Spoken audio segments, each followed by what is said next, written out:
Alright, what's up YouTube Info here? My co-star Asian Eyes White Dragon and I are going to be giving you the 1v1 me game. Alright, so welcome back to game 3. I just started recording. Alright, so they are going to be going to game 3. Our player Cheetoh King going to go for that first turn play, and he's busting out a first turn. What do you think he's going to go for? A Tum? Well, I know he's going to go for a Tum, but what is going to be the card to make against Infernitys? I think just a strong board here will be good enough for me. But I think that the best play would be going for that Leo, that keeper. You know what I'm talking about? Yes, that, Leo would be... where you can't target. How do you deal with that card? In Infernitys. The lack of battle phase would help out a lot here. Because if you go battle phase, you're forced to go into main phase 2 via game mechanics. Which really stinks, but we have turn 1 Dragon Ruler on the board. Oh boy. Oh. So, let's see here. Okay, I guess they're explaining why they're arguing. The reason why we're doing it is Philip said that Shockmaster turn 0 is bad. Why? Okay, honestly though, Asian Eyes, why would you never want a Shockmaster? Well, if I don't know what I'm playing, I had the option to make Shockmaster in this game, I would still be like monster effects. Oh, of course, of course. Like, there's very few decks. Like, maybe Spellbooks will be, like, the only exception of where a deck can actually do something. So, Dracosac here for just pure BS? Or BS? The defensive? Why? Why that defensive Dracosac? There's no, because of 101. The Infernity player can't get over it because of the high defense, and it takes care of his opponent 101ing. And I'm pretty sure that there's a skill drain back here. Okay, well, also he has to get rid of a Tum, though. Like, I would rather get rid of a Tum than Dracosac if I had a 101, because you can't let that a Tum get its effect again. If its effect goes off twice, at that point, you've got too much setup. Yeah, there's just a free card advantage engine coming here. So this will get him, what, his third Dragon Ruler?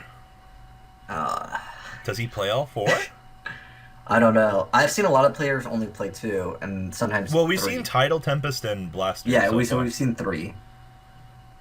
Kind of curious to know why he... So, okay, let me get this straight. So he's only playing Flam Vanguard and Labradorite Dragon as his... Yeah, I haven't seen Wattail. I was kind of expecting at least 2 Flam Vanguards. Well, he plays that other card that brings up Labradorite Dragon, though. Yeah, Dragard? Yeah. Well, doesn't it bring up Flam Vanguard as well? Because isn't that how... Yeah, it's like... Yeah, it brings up with, like, under... So it's, like, really low amount. He's going to warning the Tum. Okay. I mean, that's fine. All the Dragon Rulers are loaded in the grave. Yeah, I don't know. I mean, from here, just set up more boss cards and start to win even harder. I'm really thinking that face down might be skill drain at this point.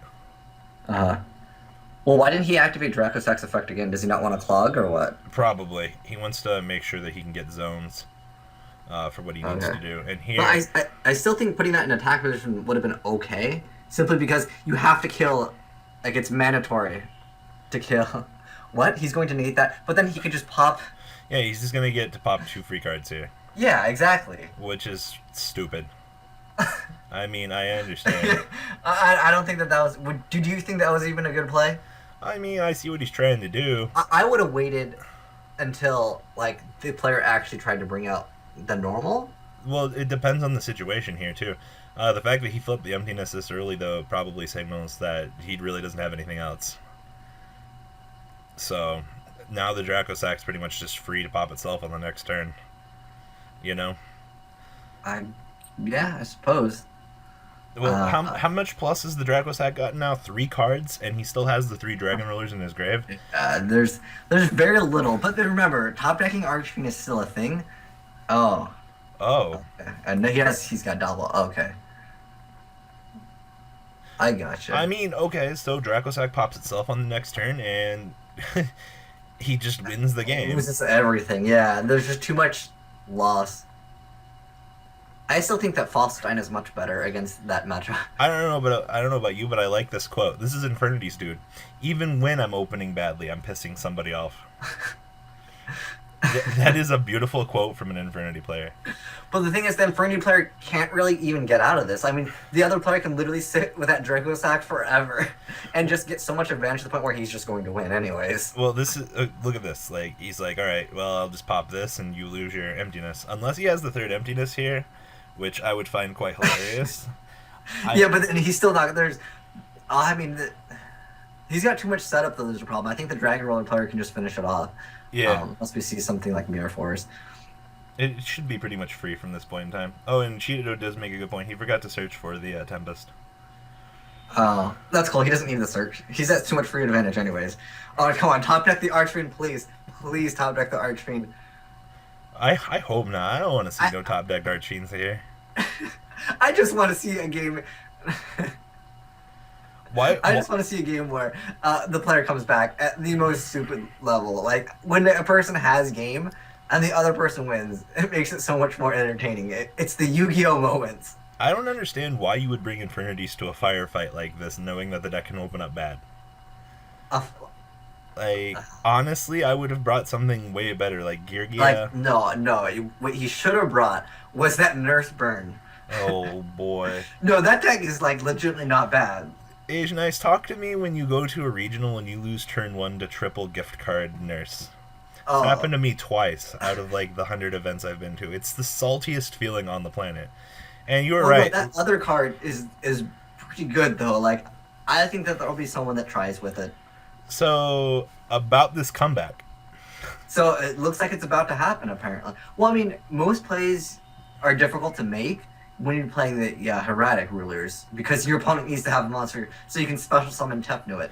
I mean, he is playing a set, technically. The in a random space. The interesting thing about this particular matchup right now is if he keeps clogging up his spells and traps like this, and he starts top decking monsters, or, you know, more spells and traps, there's going to be some issues along the line here. Yeah, but he has to set everything, which makes it super good. This is true. The fact that he's also, you know, having these trap cards here helping him out are pretty good. So... It'll be over soon. The trash talking is really good in this. Well, he's still got 2 Dragon Rulers up and ready to fire. Yeah. But I think he's just waiting for one turn. Okay, hello Top Deck Stygian Street Patrol. That's not bad. Could have been much better. Going in dry. I mean, it's not like he really needs to get rid of Street Patrol, though. Well, it's not like he doesn't have life points to spare at this point in time. Oh, yeah. Oh, boy. And it begins. Here it comes. Here it comes. Activate Backrow 1 of 5. Okay. That card is too good. I really feel like Break. But the rest of the deck is just pseudo trash. I mean, you're playing a deck that has to open up good and combo off, and a good chunk of all of your monsters are just, you know, terrible. Yeah, if you have like 2 monsters, it's like, oh, enjoy. That's what. Well, it's one of the few combo-based decks left in the game, in my personal opinion, that are actually, you know, for what they need to do. Well, Heavy is also banned, and I think that's the reason why a lot of players are actually playing it here. Well, and the OCG, I don't think anyone wants to play Infernitys. They're like, no, Heavy Storm's too good. It's also one of those things that you have to remember. It also depends on how things go as well. And you also have to remember the OCG has, you know, grumpy old Chronomalies and artifacts. Chronomalies are amazing. I mean, I wouldn't want to sit in a format where I have to deal with Chronomaly artifacts. And I'm kind of glad that they haven't brought that stuff out over here. Oh, you think it's going to be OCG exclusive? I mean, we'll get it later this year in the tins, more than likely. Yeah, so we're good eventually. I mean, pendulums automatically phase out artifacts, though. So, we'll have to discuss that another time, because I'd like to get a good opinion on how you feel the game is evolving. So... I think we need a rule where you can't lose all your life points in one turn. The turn 1 rule made this game a little bit more ridiculous. If you think about it. What do you mean? Like the one where the other guy doesn't draw? Yeah, the turn 1 player doesn't draw anymore. Yeah. Like, they made one step making the game slower, but then they said, oh wait, hold on, pendulums, guys. let's make it faster. Well, the thing, my argument with pendulums right now is they're just terrible, because you still have to -2 to set up the pendulums. And let's be real here. If you open up turn 1 and you have the 2 pendulums, you still have 3 cards in your hand. Your opponent's going to have 6 just to beat you down. That's still a +3. So, he still has 1 Dragon Ruler left that he can invoke for the turn. Stardust? Seems like wait. Would you keep an Effect Veiler against that deck? At this point in time, he's eating through the back row. And plus you have to remember he's probably still got skill drain down. Like, we don't know for sure. But like, would you play Effect Veiler?